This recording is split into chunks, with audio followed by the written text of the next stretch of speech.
নির্মম ঘটনা ঘটেছে মাইলস্টোনের স্কুল অ্যান্ড কলেজে, যেটা আমাদের পুরো বাংলাদেশের মানুষের হৃদয়ে রক্তহরণ হয়েছে।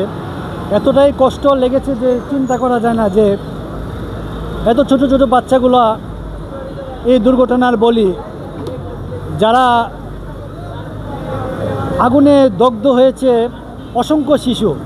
এর মধ্যে অসংখ্য শিশু আজ হাসপাতালের বেডে কাতরাচ্ছে আগুনের পুরা যন্ত্রণায়, এবং 29 জনের উপরে শিশু, 29 জনের মতো এই পর্যন্ত মারা গেছে শিশু, যা কল্পনা করা যায় না। এরকম শিশু, এত কোমলমতি শিশুরা আজ এই রাষ্ট্রের অব্যবস্থাপনার বলি হয়েছে, চিন্তা করা যায় না। আমি মনে করি এই দুর্ঘটনার সুষ্ঠু তদন্ত হওয়ার দরকার, এবং কোনোরূপ যদি দোষী সাব্যস্ত হয় তার বিচার হওয়ার দরকার। যারাই এই অব্যবস্থাপনার সাথে জড়িত এবং যারা আহত হয়েছে তাদের পূর্ণাঙ্গ সুচিকিৎসা দরকার, প্রয়োজনে বিদেশে নিয়ে চিকিৎসা করার দরকার। এছাড়া যারা নিহত হয়েছে তাদের পরিবারকে সর্বোচ্চ ক্ষতিপূরণের দাবি জানাচ্ছি। পাশাপাশি এই ধরনের দুর্ঘটনা যাতে ভবিষ্যতে না হয়, এই ধরনের দুর্ঘটনা যাতে পুনরাবৃত্তি না হয়, সেই জন্য সরকার তথা রাষ্ট্রকে সজাগ থাকতে হবে, ভবিষ্যতে যাতে কোনোভাবে এই ধরনের দুর্ঘটনা পুনরাবৃত্তি না হয়। আর একটি বিষয়, বিমানের যে দুর্ঘটনা হচ্ছে, ত্রুটিপূর্ণ বিমান যাতে সরিয়ে নেয় এবং রানওয়ে যাতে জনবহুল এলাকায় রানওয়ে না রাখে, পাশাপাশি যাতে স্কুল কলেজ যাতে নিরাপদ জায়গায় নির্মাণ করা হয়, সরকারি বিধিমালা যাতে মেনে নির্মাণ করা হয়, সেই দিকে সজাগ থাকতে হবে। এবং রাষ্ট্রের অব্যবস্থাপনার বলি কোনোভাবে যাতে শিশুরা না হয়, সেদিকে সজাগ থাকতে হবে, সেই আহ্বান আমি জানাচ্ছি।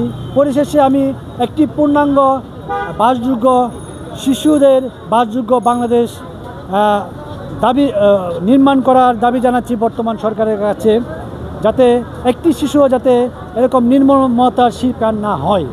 আমি একটা প্রশ্ন করতে চাচ্ছি, সেটা হচ্ছে যে 1976 সালের যে বিমান দিয়ে 2025-এ এসে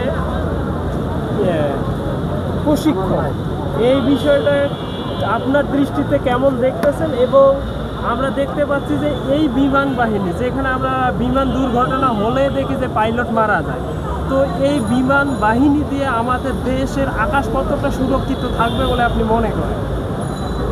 এটা আসলে দুর্ঘটনা, তো দুর্ঘটনা আসলে প্রত্যেক দেশেই হয় কম বেশি, কিন্তু আমি মনে করি এসব দুর্ঘটনা পিছনে যদি গাফিলতি থাকে, অব্যবস্থাপনা থাকে, তাহলে এটা সূক্ষ্মভাবে তদন্ত করতে হবে এবং বিচার ব্যবস্থা নিশ্চিত করতে হবে, যাতে কোনো কারণে যাতে কারো গাফিলতি না থাকে। গাফিলতি থাকলে অবশ্যই বিপর্যস্ত। আর যদি কোনো দুর্ঘটনা হয়ে থাকে, এটা তো বিভিন্ন দেশে বিভিন্ন জায়গায় হতেই পারে, হয় সাধারণত।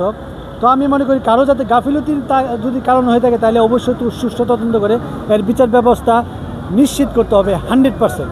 তো এই বিমান বাহিনীর দ্বারা বাংলাদেশের ভূমি কতটুকু রক্ষা হবে এবং কী করলে বিমান বাহিনী আরও উন্নত হবে বলে আপনি মনে করেন? আসলে বিমান বাহিনী তো একটি সুস্থ এবং পূর্ণাঙ্গ সুস্থ সবল এবং ভালোভাবে গড়ে ওঠে প্রত্যেকটা দেশেই।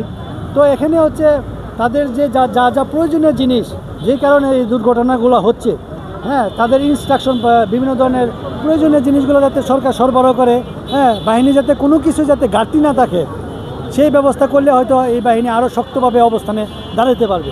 ওই